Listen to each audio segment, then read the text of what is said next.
57문. 육신의 부활은 당신에게 어떠한 위로를 줍니까? 이 생명이 끝나는 즉시 나의 영혼은 머리 대신 그리스도에게로 올려질 것입니다.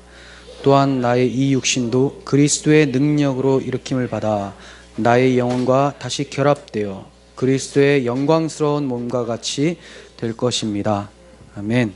58문도 질문하겠습니다. 영원한 생명은 당신에게 어떠한 위로를 줍니까? 내가 이미 지금 영원한 즐거움을 마음으로 누리기 시작한 것처럼 이 생명이 끝나면 눈으로 보지도 못하고 귀로 듣지도 못하고 사람의 마음으로 생각지 못한 완전한 복락을 얻어 하나님을 영원히 찬양할 것입니다.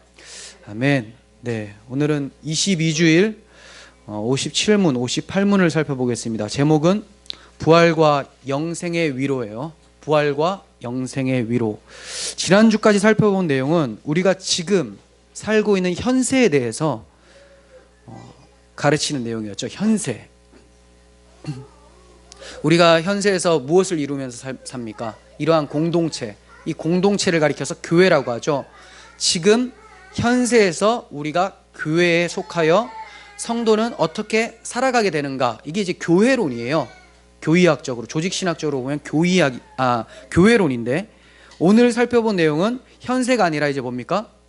이 세상이 다하는 날, 즉 생명이 끝나는 날, 그 이유에 대한 내용, 종말론에 대한 내용입니다. 종말론에 대한 내용.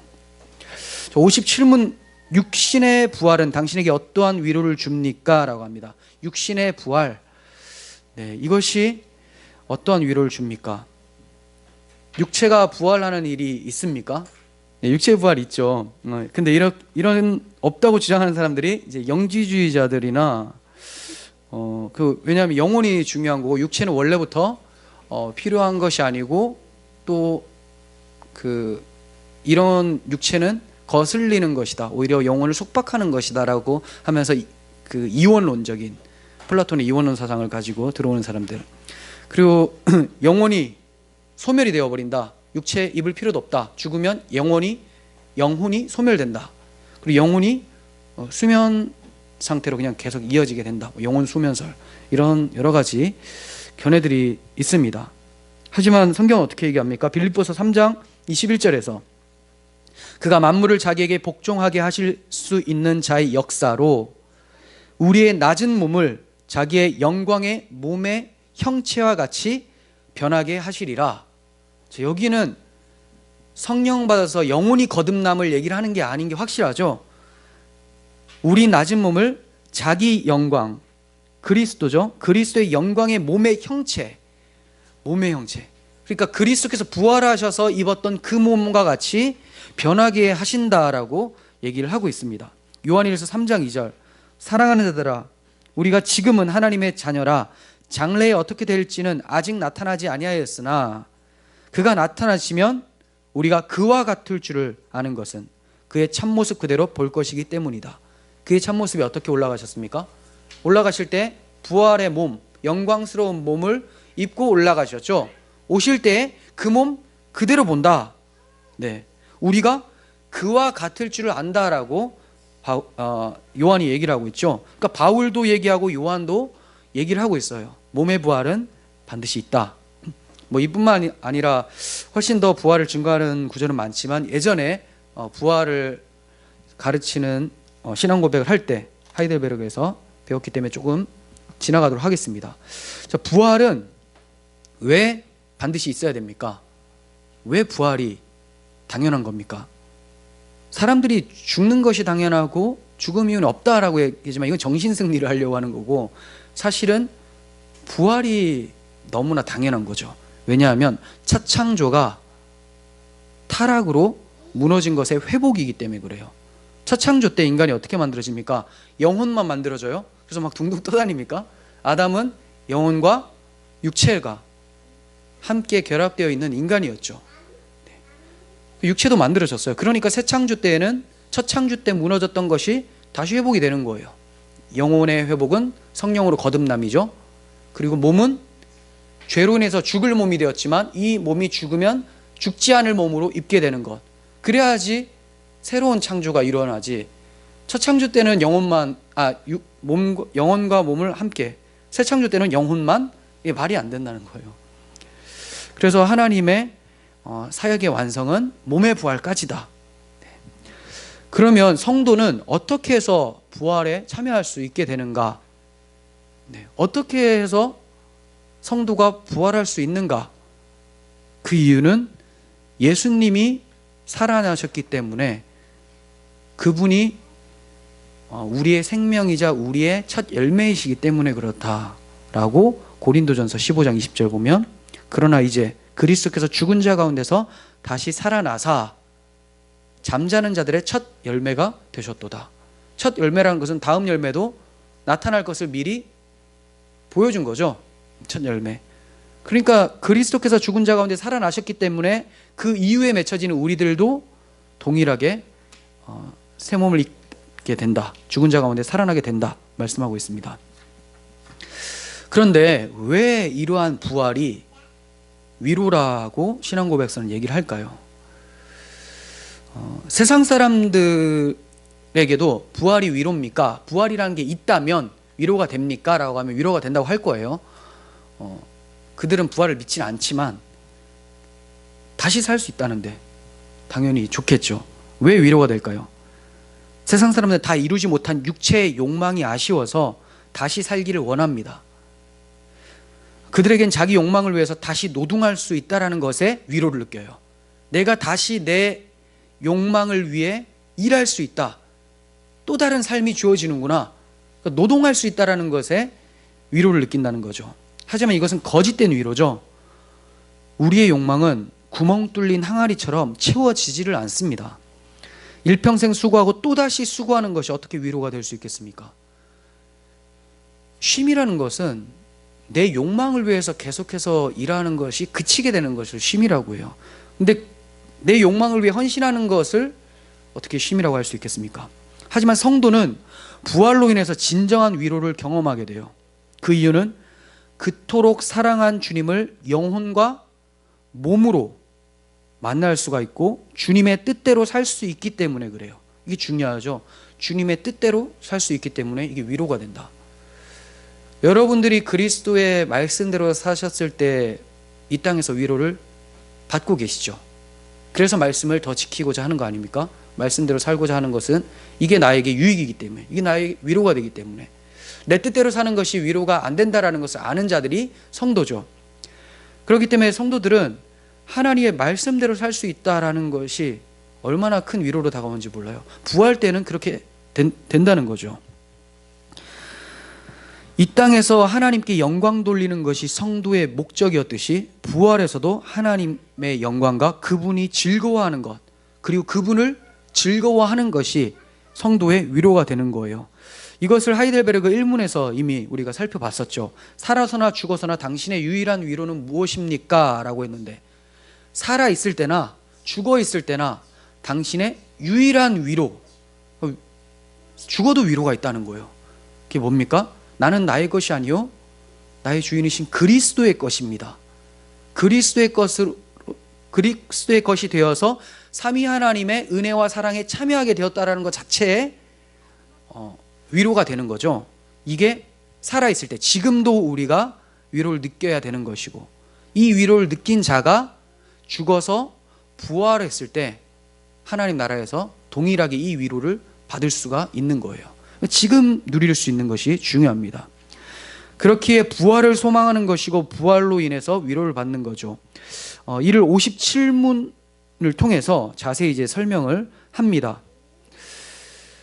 부활로 인한 소망과 위로, 57문의 구조를 먼저 살펴보면 신자의 죽음에 대해서 첫 번째 단락이 얘기를 해요.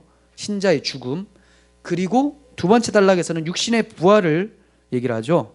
그렇죠. 나의 영혼은 이렇게 얘기하고, 두 번째 단락에서는 나의 이 육신도라고 해요. 이 생명이 끝나는 즉시 나의 영혼은, 생명이 끝날 때, 죽을 때의 영혼에 대해서 첫 번째 단락, 두 번째는 육신의 부활. 육신의 부활이라는 말 자체가 전제가 뭡니까? 죽음을 전제로 하죠.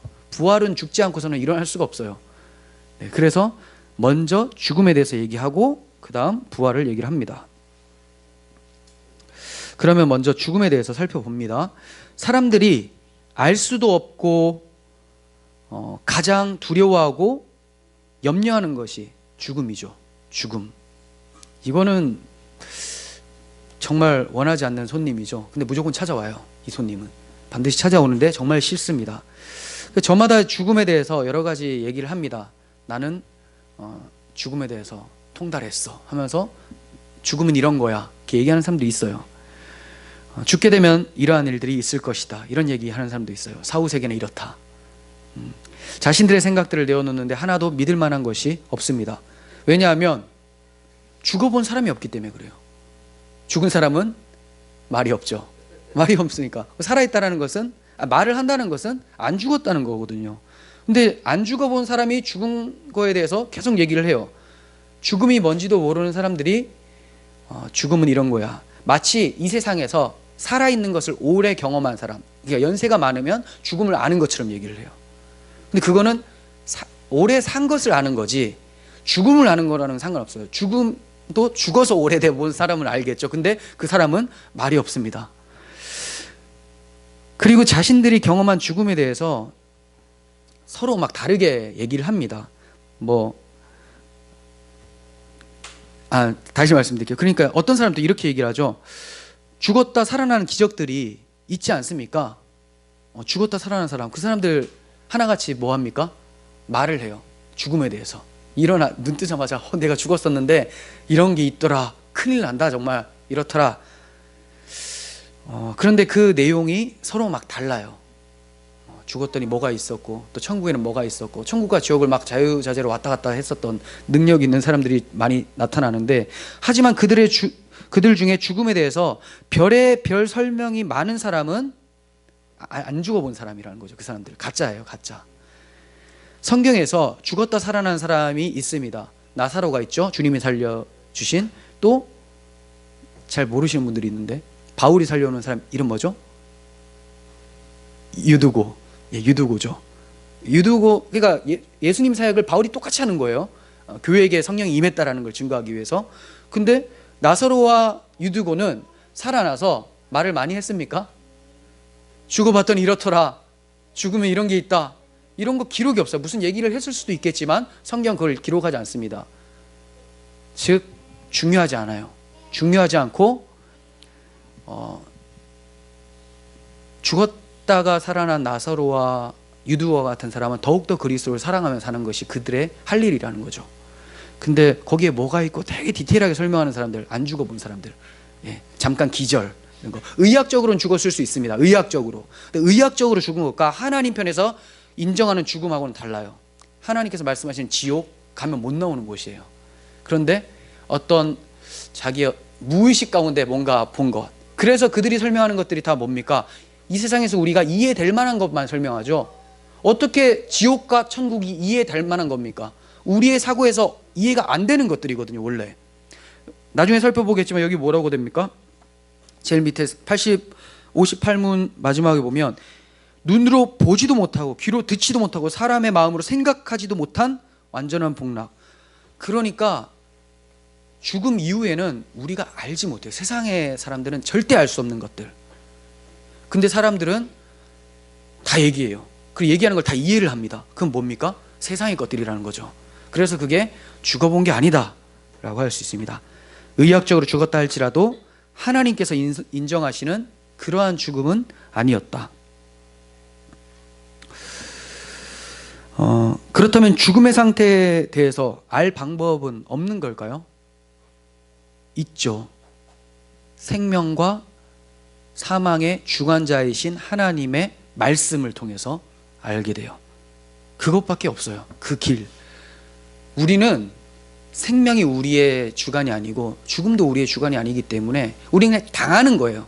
주시면 받고 가져가시면 빼앗기는 것. 근데 여기에 대해서 논할 수 있는 능력이 없다는 거죠. 경험을 못 해봤기 때문에.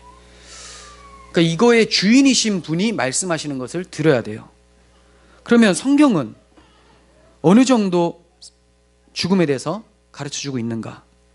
모두 가르쳐주진 않아요. 필요한 만큼만, 필요한 정도. 이 필요한 정도가 어느 정도일까요? 구원에 필요한 정도, 우리 신앙 성숙을 위해서 필요한 정도라는 거죠. 그 필요한 정도를 기록한 것이 우리 신앙 고백서예요. 그게 뭡니까? 사람이 죽으면 몸과 영혼이 분리가 되어서 영혼은 즉시 머리이신 그리스도께로 올려간다. 이게 우리에게 필요한 정도의 죽음에 대한 가르침이라는 거죠. 여기에 지나는 것은 불건전한 것이죠. 성경이 말하는 데까지 가고 성경이 멈춰선 곳에 멈춰서는 것. 더 궁금해하는 것도 잘못된 거죠. 왜냐하면 궁금해할 필요 없는 것을 궁금해하니까. 만약에 진짜 궁금해야 될 이유가 있는 거라면 하나님께서 말씀하셨어요. 근데 하나님께서 말씀하지 않았는데 더 기웃기웃거린다면 하나님이 나를 정확하게 판단을 못 하신다라는, 그게 이제 마음의 전제가 돼 있는 거거든요. 우리에게 필요한 것은 하나님이 다 주십니다. 말씀을 통해. 자, 그렇다면 우리에게 가르쳐 주신 죽음에 대한 내용을 살펴봅시다.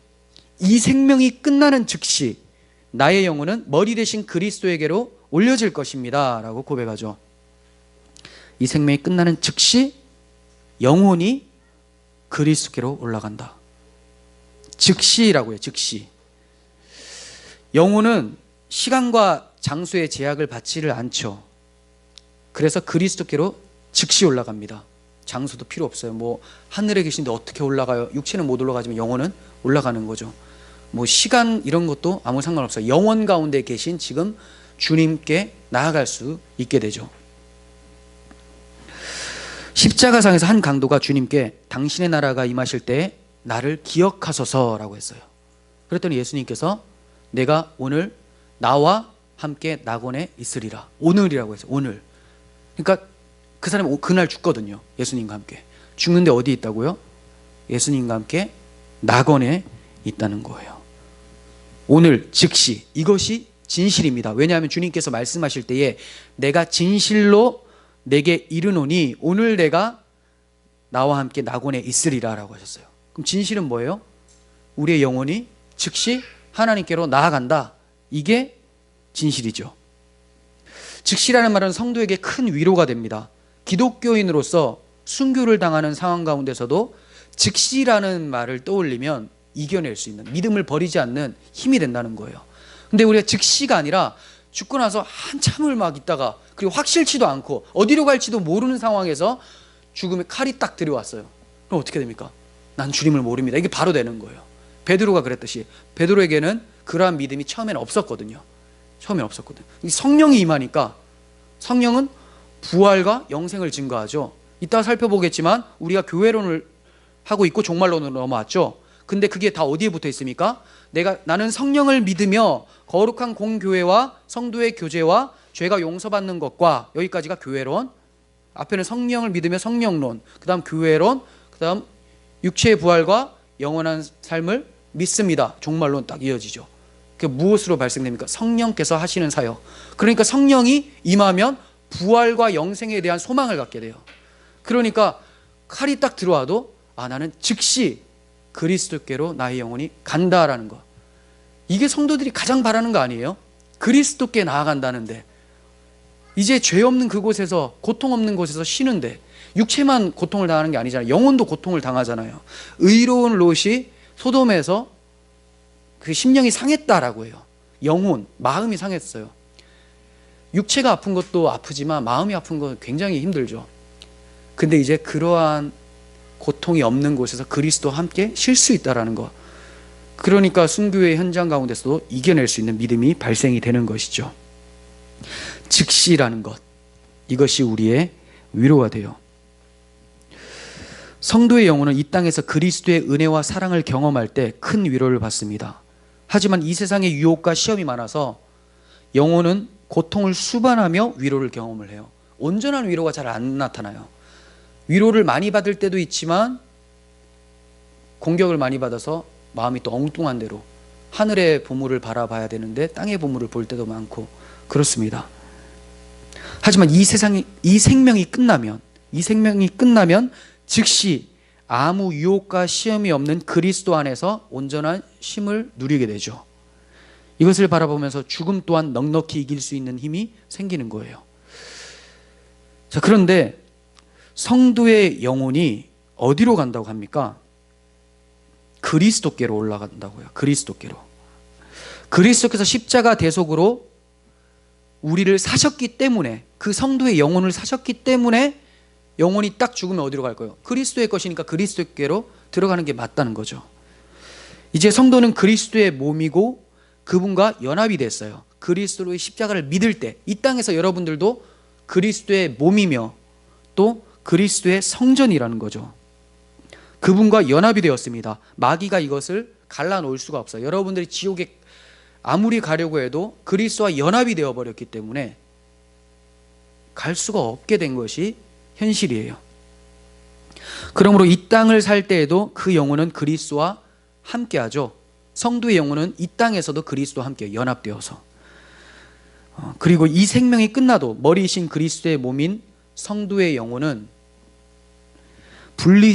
분리되지 않고 그리스도에게로 올라가는 거예요. 이 땅에서 그리스도의 몸이었기 때문에 당연히 그대로 이어져 가는 거죠. 그대로 영혼이 길을 잃어서 방황하지 않고 머리이신 그리스도께로 나아갈 수 있다는 것이 위로가 됩니다. 많은 사람들은 자신이 죽으면 어떻게 될지 갈 길 몰라 방황할 때 이렇게 찬양하잖아요. 어떻게 될지를 몰라요. 방황을 해요. 죽어본 사람이 없기 때문에. 영혼이 길을 잃습니다. 길을 안내하는 분이 없기 때문에. 예수님이 길이요 진리요 생명이라고 했는데 그 길을 찾지 못한 사람은 어느 길로 갈지 알지 못합니다. 하지만 성도는 길이신 그리스도께로 그대로 나아가서 안식을 취하죠. 수고하고 무거운 마음을 다 내려놓고 안식하게 돼요. 사탄의 유혹과 박해로 인해서 애통했던 우리의 영혼은 우리의 창조주 그리스도 안에서만 참된 쉼을 얻게 됩니다. 그런데 이 쉼은 단순한 쉼이 아니에요. 우리 단순한 쉼은 뭡니까? 누워가지고 TV 보고 밥 먹고 자고 이런 게 단순한 쉼이잖아요. 근데 이런 쉼이 아니라는 거죠. 주님과 함께하는 쉼이에요. 주님과 함께하는 쉼. 그러므로 성도의 죽음을 성경에서는 부정적으로 말하지 않습니다. 주님과 함께하는 쉼이기 때문에 이를 복되다, 유익이다 이렇게 설명을 해요. 그래서 죽음에 대해서 어떻게 표현합니까? 다른 단어. 성도가 죽었다라고 안 하고 성도가 주 안에서 잔다. 잔다라고 하자. 잔다. 잔다는 말은 일어날 것을 전제로만 사용할 수 있는 거예요. 잤는데 안 일어나. 그럼 그 사람을 잤다고 안 하고 죽었다라고 하죠. 잔다라고 근데 성경에서는 성도를 얘기를 한단 말이죠. 성도의 죽음을. 우리는 매일 잠을 잡니다. 이것은 죽음을 연습하라는 거예요. 죽음을 연습하라. 똑같아요. 지금 우리 하루가 우리 인생 전체와 똑같습니다. 그걸 줄여놓은 거예요. 매일마다 잠을 자죠. 매일마다 죽음을 생각하라는 거예요. 죽음, 잠자고 어떻게 됩니까? 일어나죠. 그럼 죽음 이후에 다시 한번 일어날 수 있는 삶이 있다라는 것도 알라는 거죠. 이제 이 생명이 다하고 새 생명이 찾아온다는 것을 잊지 말고 매일 주님 앞으로 나아갈 것을 기대하면서 살라고 말씀하시는 거예요. 잠자러 들어갈 때 잠자러 들어가는 사람을 보면서 막 우는 사람이 있어요. 저 어떻게 자러 가냐? 왜 그래요? 없죠. 그리고 내가 자러 들어가는데 펑펑 울면서 저 이제 잡니다. 이게 뭐예요? 죽는 사람은 근데 그렇게 웁니다. 하지만 성도는 안 죽는다고 하잖아요. 안 죽는다는 게 뭡니까? 육체의 생명이 끊어지지 않는다는 말이 아니라 일어난다는 말이에요. 끊어져도 일어난다. 네. 여러분들도 잘 때 여러분들 뜻대로 못 하잖아요. 못 움직이잖아요. 그리고 막 몸부림치는 이유도 내가 그렇게 행동하고 싶어서 했습니까? 여러분은 그 죽은 거예요. 여러분들이 할 수 있는 거 밖이 돼버린 거죠. 근데 안 슬퍼하잖아요. 왜? 일어나니까. 우리의 영혼도 마찬가지라는 거예요. 우리가 육신이 죽어도 영혼이 하나님께로 나아가게 되고 우리의 육체도 부활해서 하나님께로 나아가게 된다는 것을 성경은 잠을 통해서 가르쳐 주세요. 그렇다고 예배 시간에 잠을 통해서 훈련하실 필요는 없죠. 지금 자는 사람은 아무도 없지만 그걸 이제 훈련을 잘하는 사람들이 꽤 있어서 말씀을 드리는 거예요. 딱 하루에 한 번 정도만 훈련하시면 됩니다. 그럼 뭐 하루에 막 10번씩 하면 그게 진짜 죽은 거죠. 그게 깨있지를 않으니까. 네. 그리고 이제 자러 갈 때 무엇을 기대합니까? 내일 일어나면 지금 피로하지만 개운하겠구나, 이 피로가 풀리겠구나를 기대하며 자러 갑니다. 성도의 영혼은 이 세상에서 느꼈던 고통과 수고가 죽음을 통해서 다 사라지고 이제 깨어날 때 새롭게 회복된 모습으로 나타난다는 것을 기대하면서 죽음을 맞이할 수 있게 되는 것이죠. 그러니까 얼마나 기쁜 일입니까? 기쁘죠. 그래서 바울은 내게 사는 것이 그리스도니 죽는 것도 유익함이라 라고 했어요. 내게 사는 것, 내가 그리스도 안에 살고 그리스도가 내 안에 살기 때문에 죽어도 나에게 유익이다. 뭐가 유익일까요? 죽으면 그리스도께로 나아가니까. 근데 이상하지 않습니까? 지금 그리스도가 내 안에 살고 내가 그리스도 안에 사는데 죽어서도 유익하다, 죽어서도 그리스도께로 나아간다. 무슨 차이가 있습니까? 지금도 살고 있는데 더 가까이 나아간다는 거예요. 더 가까이. 지금은 우리가 세상의 유혹과 시험 때문에 우리 마음이 온전히 하나님께로 나아가는 것이 쉽지가 않죠. 그런데 그곳에는 유혹과 박해가 없는, 전혀 없는 그곳에서 온전한 상태로 하나님만, 그리스도만 섬길 수 있는 곳으로 나아가게 된다는 것이죠. 그래서 바울은 이 지금 생명보다 죽음 이후의 상태를 더욱 좋은 것으로 여기면서 살았어요. 희한한 사람이죠. 그가 뭐라고 얘기하는지 볼까요? 빌립보서 1장 23절, 내가 그 둘 사이에 끼었으니 차라리 세상을 떠나서 그리스도와 함께 있는 것이 훨씬 더 좋은 일이라 그렇게 하고 싶으나, 이렇게 얘기합니다. 그렇지만 너희들 때문에 못 간다. 나에게 맡겨준 사명 때문에. 뭘 원하는 거예요? 빨리 가서 주님 품에 안식하고 싶다. 빨리 죽어서. 고린도후서 5장 8절, 우리가 담대하여 원하는 바는, 담대하여 원하는 바, 두려워하지 않아요. 담대해요. 죽음에 대해서 원하는 바는 차라리 몸을 떠나 주와 함께 있는 그것이라. 그게 성도의 소원이죠. 신자는 죽을 때 그리스도와 함께함에 유익을 얻게 됩니다. 죽는 것은 잃는 것이 아니라 얻는 거예요. 그리스도를 얻는 거죠. 그리스도와의 교제를 더욱더 친밀하게 얻어가는 것이 죽음이죠. 굳이 잃어버리는 것이 있다면 뭘까요? 우리 죽음으로 굳이 잃어버리는 것. 아니에요. 가족들도 다 만나잖아요. 안 만날 겁니까? 그럼 뭘까요? 굳이 잃어버린 건 죄라는 거예요. 이거 얼마든지 잃어버리고 싶지 않습니까? 지금도 막 뜯어버리고 싶은데, 근데 죽으면 완전히 사라지니까, 우리의 죄성이. 그러니까 죽음은 성도에게 복된 것이죠. 계시록 14장 13절, 또 내가 들으니 하늘에서 음성이 나서 이르되 기록하라, 지금 이후로 주 안에서 죽은 자들은 복이 있도다. 그냥 죽은 게 아니라 주 안에서 있는 자만 복이 있어요. 주 안에서 죽은 자들은 복이 있도다 하심에 성령이 이르시되 그러하다, 그들이 수고를 그치고 쉬리니 이는 그들의 행한 일을 따름이라 하시더라.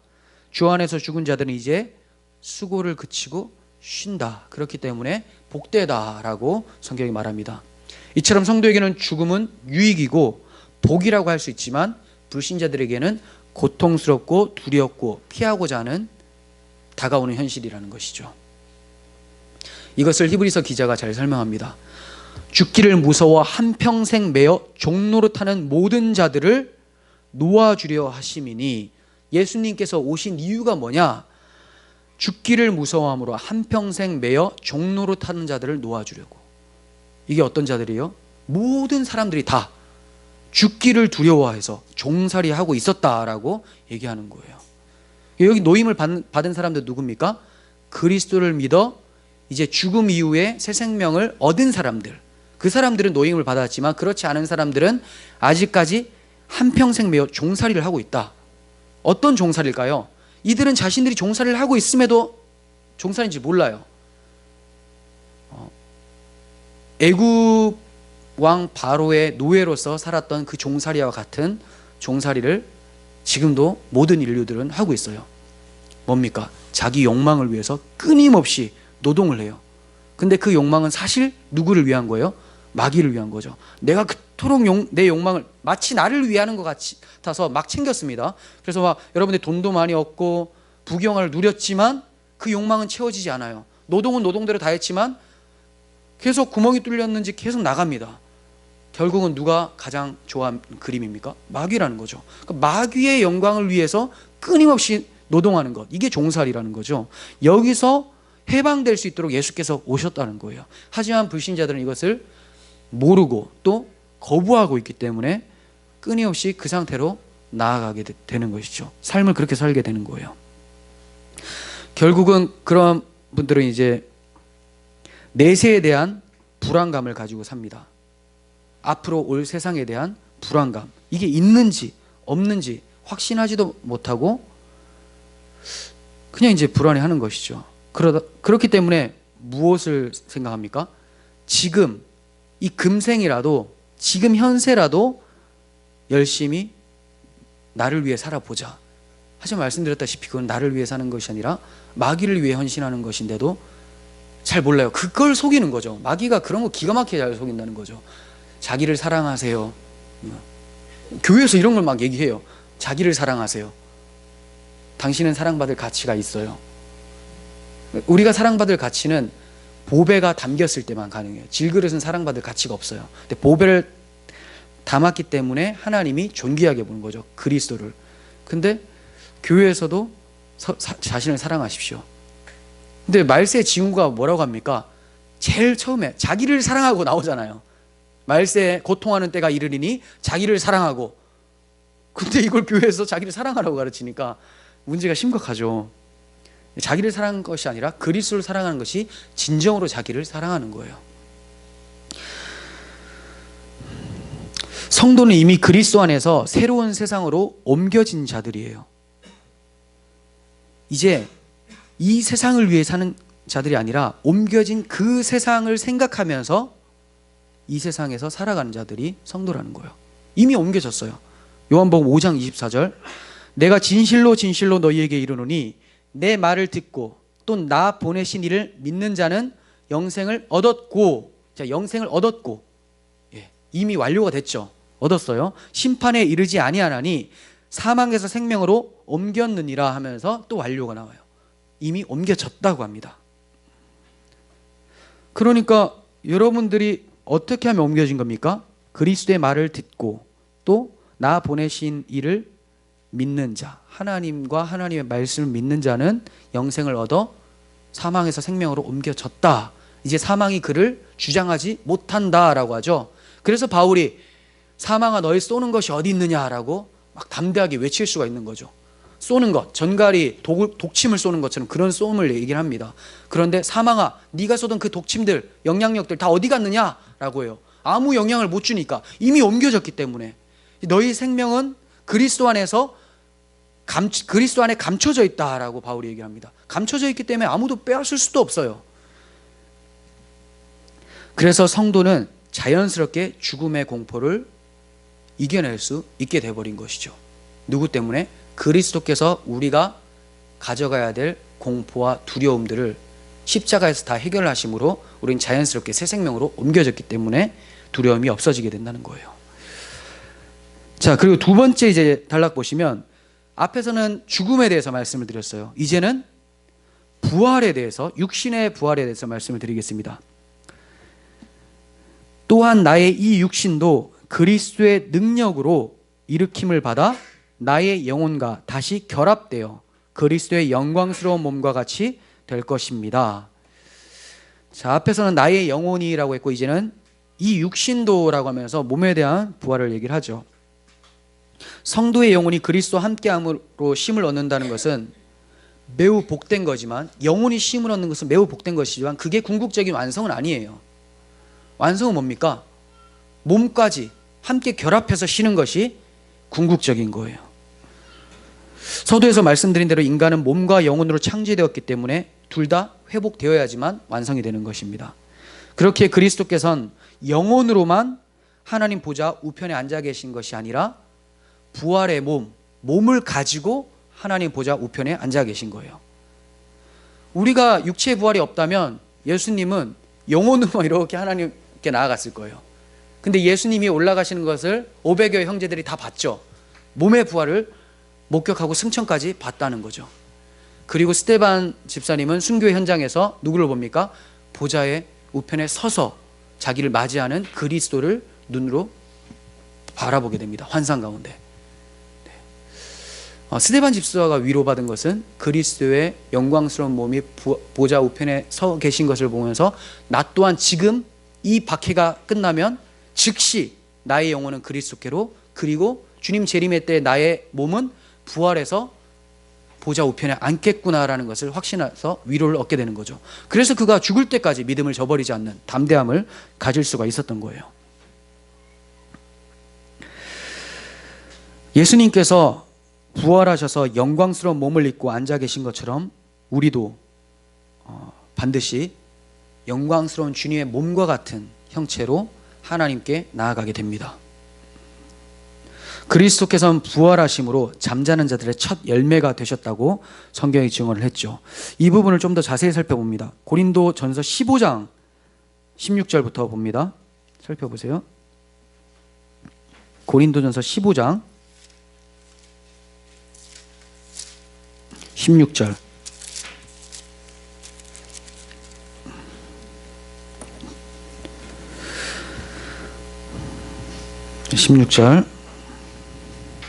만일 죽은 자가 다시 살아나는 일이 없으면, 만일이에요.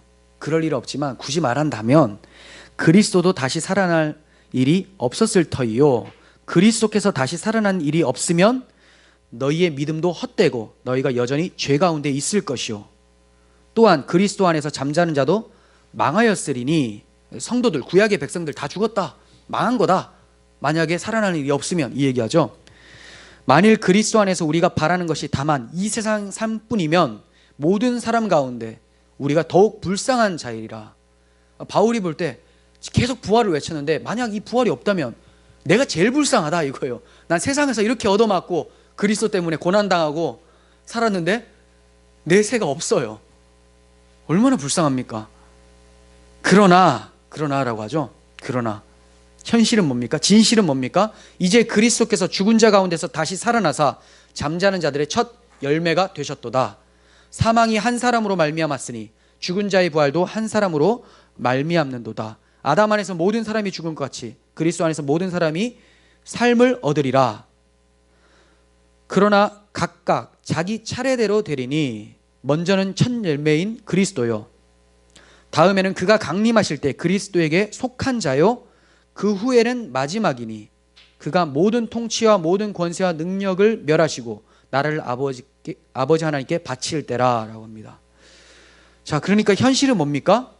그리스도께서 살아나신 것처럼 우리도 살아난다. 순서는 그리스도께서 먼저 부활하셨고 이제 승천하셔서 다시 오실 때 우리가 살아나요. 근데 마지막은 뭐가 됩니까? 마지막은 이 세상의 심판이다. 그리스도 안에서 죽고 그리스도 안에서 살지 않았던 나머지는 심판을 당한다. 모든 통치와 모든 권세와 능력이 멸하여진다라고 합니다. 멸하여진다. 그리고 나서 다 멸하면 이제 없는 세상이 되죠. 그럼 이 나라 그리스도인들 누구한테 바칩니까? 하나님께 바칠 때, 하나님께 올려드리게 되죠. 그러니까 적군들이 사라지기 때문에 하나님 나라만 남게 되는 거예요. 지금은 하나님 나라와 마귀의 나라가 공존합니다. 그렇다고 뭐 성도는 하나님 나라고 불신자들은 마귀의 나라다, 이렇게 보기보다는 우리 마음 가운데도 이 공존한다라는 거예요. 지금 우리 마음에 그리스도의 통치가 있죠. 그리고 마귀의 영향력을 받는 부분이 있죠. 이게 끊임없이 같이 되다가 영광스러운 몸이 되면 어떻게 됩니까? 이 죄가 없는 몸, 죄에 대해서 한 번도 경험하지 못한 몸. 지금 우리는 이 썩을 몸은 죄에 대해서 많이 경험을 해봤잖아요. 길들여져 있어요. 그래서 반응한단 말이에요. 근데 영광스러운 몸은 그리스도의 몸의 형체와 같기 때문에 죄하고는 무관해요. 근데 우리 영혼은 이미 거듭났기 때문에 죄와 무관하고 몸 또한 죄와 무관한 몸으로 딱 입으니까 이제 뭐만 남습니까? 하나님의 통치만이 남게 되죠. 하나님의 나라, 하나님의 통치, 우리를 온전히 하나님께 올려 보내신다는 거죠. 나머지는 다 멸하여지고 세상은. 지금 우리는 나는 성령을 믿으며라고 시작한 성령론과 거룩한 공교회와 성도의 교제, 죄를 용서받는 것, 즉 교회론을 넘어서 몸의 부활과 영생을 믿습니다. 종말론을 공부를 하고 있습니다. 그런데 왜 성령론 뒤에 위치합니까? 아까 말씀드렸죠. 성령이 하시는 일이기 때문에. 성령론 뒤에 교회론이 있죠. 교회를 누가 모으십니까? 성령. 교회를 누가 이끌어 가십니까? 성령이 이끄는 교회. 찬양은 많이 하잖아요. 그리고 성도의 죄 사함은 성도의 인생 전체라고 했잖아요. 성화의 삶, 자기 부인의 삶. 근데 이걸 누가 합니까? 성령이. 그러니까 교회론 안에 성화론도 들어가는데 이것을 성령께서 하기 때문에 성령론 뒤에 두는 거예요. 그리고 종말은 또 누가 그러면 관여합니까? 종말에도 성령께서 부활시키고 영생에 참여를 할 수 있도록 만들어내신다는 거죠. 로마서 8장 11절.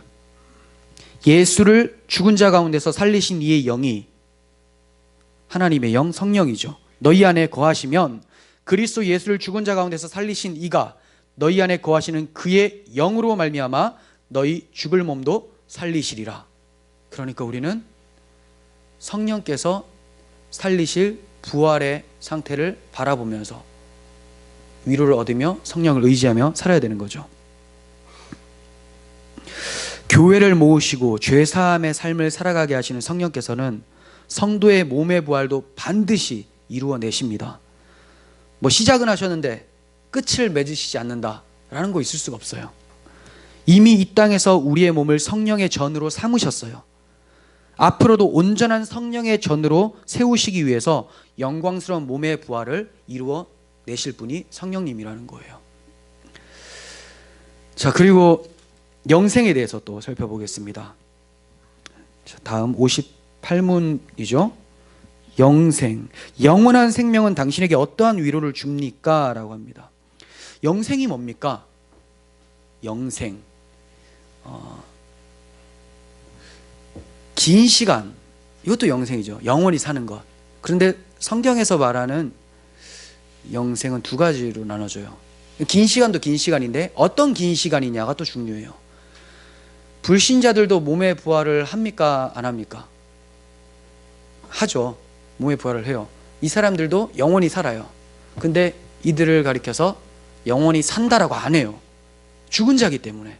하나님 편에서는 죽었다고 생각하기 때문에. 지금도 죽은 자들로 보죠. 그러니까 죽은 자들을 살려놓는 것이 눈뜨게 하는 것, 거듭나게 하는 것, 이런 거예요.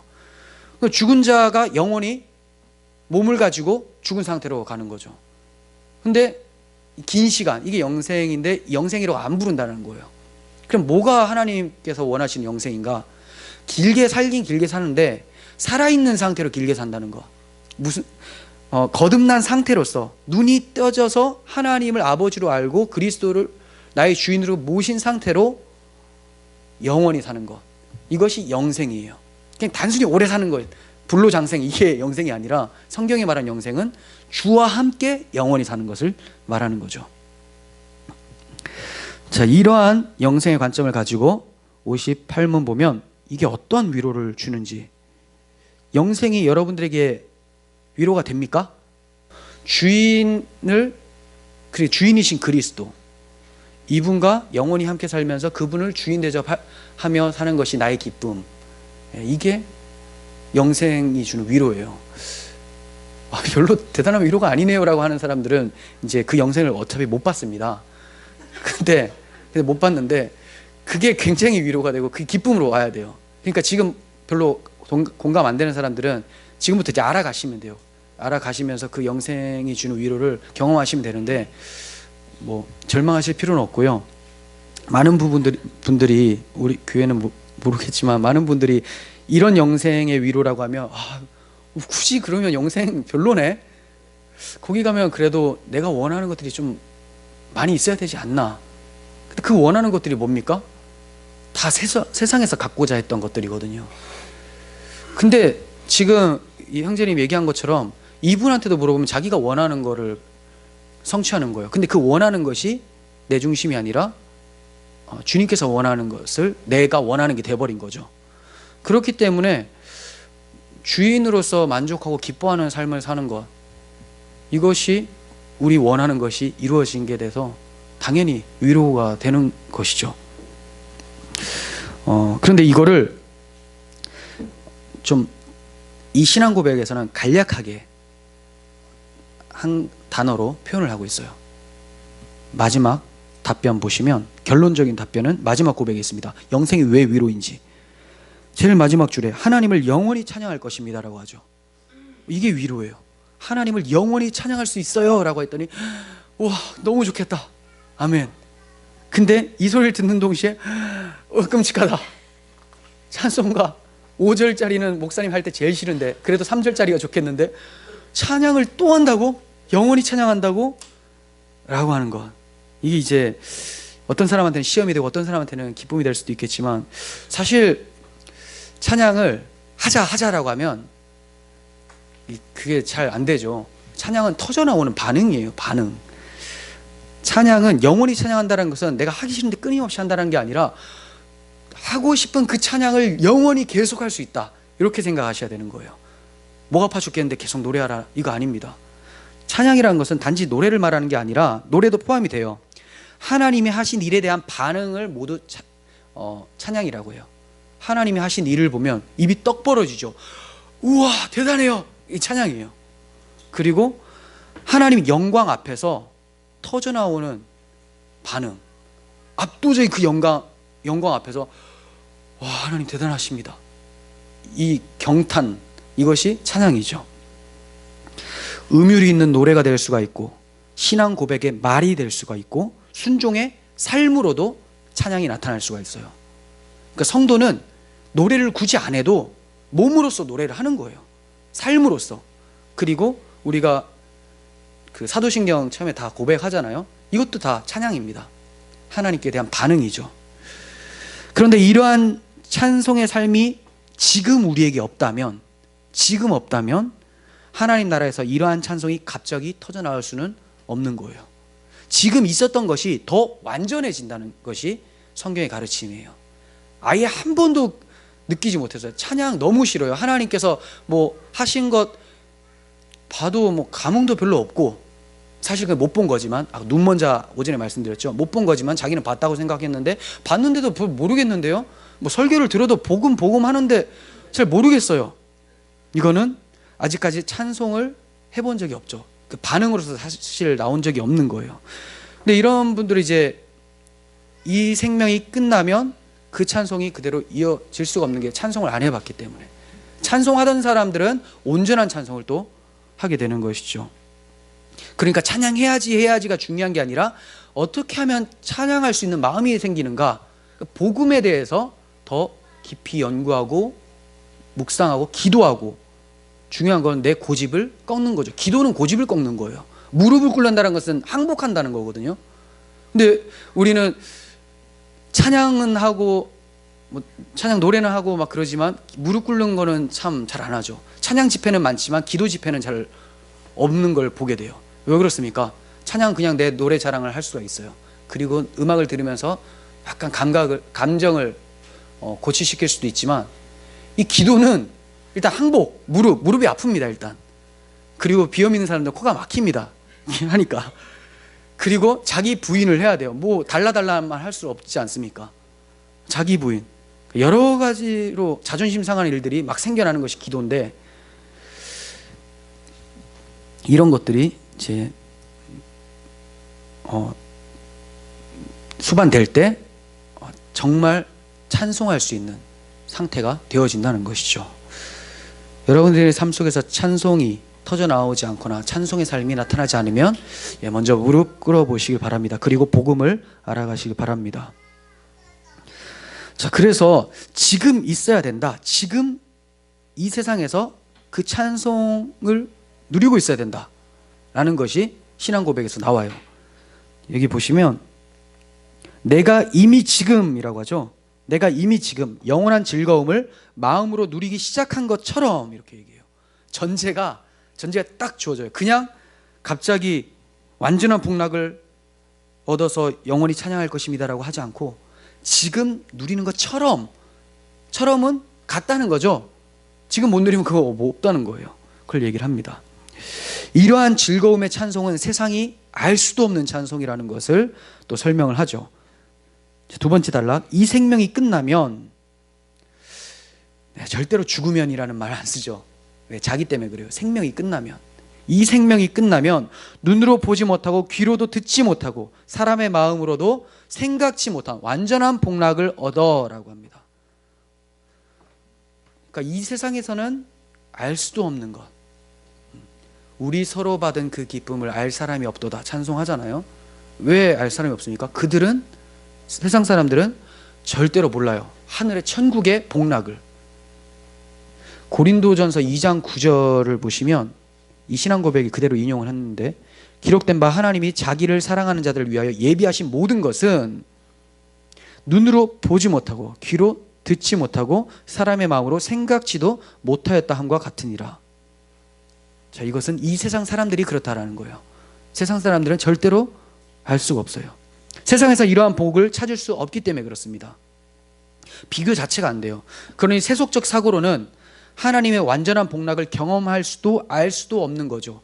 세속적 사고를 그대로 가지고 복을 떠올려봤자 세속적 복이라는 거예요. 알 수가 없어요. 얼마나 많은 기독교인들이 완전한 복락을 세속적 복락으로 전락시켜서 설명을 하고 있습니까? 많은 기독교인, 자기는 기독교인이라고 하면서도 하늘의 복을 설명하는데 잔뜩 들어본 것들, 세상에서 다 사람들이 추구하는 것들을 막 얘기를 해요. 거기 가면 뭐 궁궐 같은 으리으리한 집이 나에게 마련되어 있고, 나는 면류관을 쓰고 있고, 뭐 횡령을 많이 했었던 어떤 제이 목사는 개털 모자를 쓰고 있고, 이렇게, 이게 다 우리가 세상적으로 와 저건 좋은 거, 이건 나쁜 것이라고 다 느꼈고 누려봤던 것들, 그런 설명되어지는 것들이잖아요. 그 세속적 복락을 그대로 하늘의 복락으로 설명을 하고 있으니 세속적 복락으로는 전혀 설명이 안 된다는 것이 신앙 고백의 말씀이고 고린도전서 2장 9절의 말씀인데, 계속 이런 식으로 설명한다는 거죠. 왜 그렇습니까? 그들이 할 수 있는 최대한의 설명이 이것밖에 없어요. 세속에서 벗어나 보지 못했기 때문에 그렇죠. 눈을 떠본 적이 없기 때문에 그렇습니다. 하지만 진정한 성도는 이 복락을 압니다. 눈을 떴기 때문에 알아요. 이어지는 10절을 봅시다. 오직 하나님이 성령으로 이것을 우리에게 보이셨으니, 자, 제자들은, 성도들은 봤다는 거죠. 성령은 모든 것, 곧 하나님의 깊은 것까지도 통달하시느니라. 사람의 일을 사람의 속에 있는 영 외에는 누가 알리요? 이와 같이 하나님의 일도 하나님의 영 외에는 아무도 알지 못하느니라. 네, 지금 교회는, 성령이 임한 교회들은 이것을 경험하고 살고 있습니다. 비록 희미할지라도 하늘의 복에 대해서, 완전한 복락에 대해서 경험하며 살고 있어요. 희미할지라도. 하지만 이 희미하던 복락들이 우리가 이 생명이 끝나면 얼굴과 얼굴을 대면하는 것처럼 완전하게, 온전하게 우리에게 이루어지게 된다는 것이죠. 그리고 그 반응으로 인해서 하나님을 영원히 찬양하게 되는 것, 이것이 성도들의 결국의 모습입니다. 이것이 여러분들에게 위로가 됩니까? 위로가 돼야 되죠. 그렇다고 여러분들 위로가 안 된다고 해서 제가 다른 것으로 위로를 해드리고 싶은 마음도 없고, 또 위로를 할 수 없다는 것도 압니다. 복음이 위로가 안 되니, 부활과 영생이 위로가 안 되니 다른 위로가 뭐가 있을까 고민한다면 그게 이제 사기꾼이 되는 거예요. 그런 게 없는데, 목사들 중에서 그게 없다라는 것을 머리로는 아는 사람들이 있어요. 머리로. 마음으로 알면 당연히 절대 못하겠죠. 머리로 아는 사람들이, 이 사람들이 위로를 못 받으니까 다른 것을 위로하려고 이제 고민을 하기 시작합니다. 그래서 개그맨이라도 불러가지고 위로를 해줘야 되나, 그리고 사업이라도 성공할 수 있도록 안수 기도라도 좀 하면, 사업 성공하면 이거 아다리가 잘 맞아가지고 내가 기도했기 때문에 터진 거 아닌가 라고 하는 그런 위로, 이렇게 해주는 사람들이 사기꾼인데, 바울은 성도들을 위로해 주기 위해서 이러한 방법을 택하지 않았다는 거예요. 오직 부활과 영생의 복음만을 끊임없이 전했어요. 자, 데살로니가전서 4장 13절 봅니다. 형제들아, 자는 자들에 관하여는 너희가 알지 못함을 우리가 원하지 아니하노니, 그러니까 죽은 자들, 자는 자들, 너희가 꼭 알았으면 좋겠다. 그러니까 부활의 소망을 주기 위해서 이 얘기를 시작하는 거예요. 형제들아, 자는 자들에 관하여는 너희가 알지 못함을 우리가 원하지 아니하노니 이는 소망 없는 다른 이와 같이 슬퍼하지 않게 하려 함이라. 그러면 자신들은 소망이 있다는 거죠. 소망이 있는 자는 위로를 받아요. 우리가 예수께서 죽으셨다가 다시 살아나심을 믿을진데 이와 같이 예수 안에서 자는 자들도 하나님이 그와 함께 데리고 오시리라. 자, 이게 이들의 소망이고 이들의 위로죠. 우리가 주의 말씀으로 너희에게 이것을 말하노니 주께서 강림하실 때까지 우리 살아남아 있는 자도 자는 자보다 결코 앞서지 못하리라. 그러니까 자는 자가, 죽은 자가 먼저 몸의 부활을 입고 살아있는 사람들 그 이후에 공중에서 주를 영접한다라는 것을 얘기를 하는 거예요. 그러니까 주님 강림 때 주를 영접하고 영생할 것을 계속 설명을 하죠. 주께서 호령과 천사장의 소리와 하나님의 나팔 소리로 친히 하늘로부터 강림하시리니 그리스도 안에서 죽은 자들이 먼저 일어나고 그 후에 우리 살아남은 자들도 그들과 함께 구름 속으로 끌어올려 공중에서 주를 영접하게 하시리니 그리하여 우리가 항상 주와 함께 있으리라. 그리하여 항상 주와 함께 있으리라. 영생, 이것을 설명합니다. 그러면서 마지막에 그러므로 이러한 말로 서로 위로하라. 자, 내가 부활과 영생으로 너희에게 위로하려고 했던 것처럼 교회 안에서 서로 뭐 얘기하라는 거예요? 부활, 하나님 나라와 영생, 그리스도와 함께하는 삶, 이것에 대해서 서로 많이 얘기하시라는 거예요. 그러면서 서로 위로를 해주라는 거예요. 잘 될 거야, 성공하겠지, 막 이런 거 말고 그 위로도 안 돼요. 어차피 거짓말이라는 거 나도 알고 저 사람도 알거든요. 근데 그냥 듣기 좋은 말이라서 새해 복 많이 받으세요 하고 똑같은 말이라고 말씀드렸죠. 새해 복 많이 받으라고 해서 많이 받아지는 것도 아닌데 그냥 들으면 좋고, 이런 거 이제 하지 마시고 부활과 재림과 주와 함께 있을 영생에 대한 말로 서로 위로하며 하늘의 소망을 잃지 않고 사셔야 된다는 거예요. 이 세상에서의 삶은 영생에 비하면 쏜살과 같이 찰나와 같은 한순간입니다. 이러한 세상에 매여서 사는 것이 아니라 영원한 삶을 준비하면서 그 준비하는 기쁨으로 이 세상을 살아가시는 우리 모두가 되었으면 좋겠습니다. 기도하겠습니다. 거룩하신 하나님, 우리에게 주신 이 생명이 영원한 생명을 바라보며 향하게 하도록 주신 유의 기간, 기회의 기간, 교훈의 기간임을 이 시간에 배웠습니다. 하나님, 우리가 죽어서 끝이 아니라 죽음을 통하여 우리의 머리 되시는 그리스도께로 나아가는 복이라는 것을 알게 해주셨고, 또 영혼뿐만이 아니라 몸까지 주님 오실 때 부활함으로써 죄가 없는 상태로 그리스도를 사랑하며 그리스도의 주인됨을 찬양하며 살 수 있도록 위로해 주신 하나님, 아버지, 부활과 영생의 이 복음을 우리 마음에 잃어버리지 않고 살 수 있도록 도와주시옵소서. 그래서 세상이 우리를 집어삼키려고 할 때 사망아 너희 쏘는 것이 어디 있느냐라고 담대하게 외칠 수 있는 바울과 같은 믿음이 우리 가운데 있게 하여 주시옵소서. 예수님의 이름으로 기도합니다. 아멘.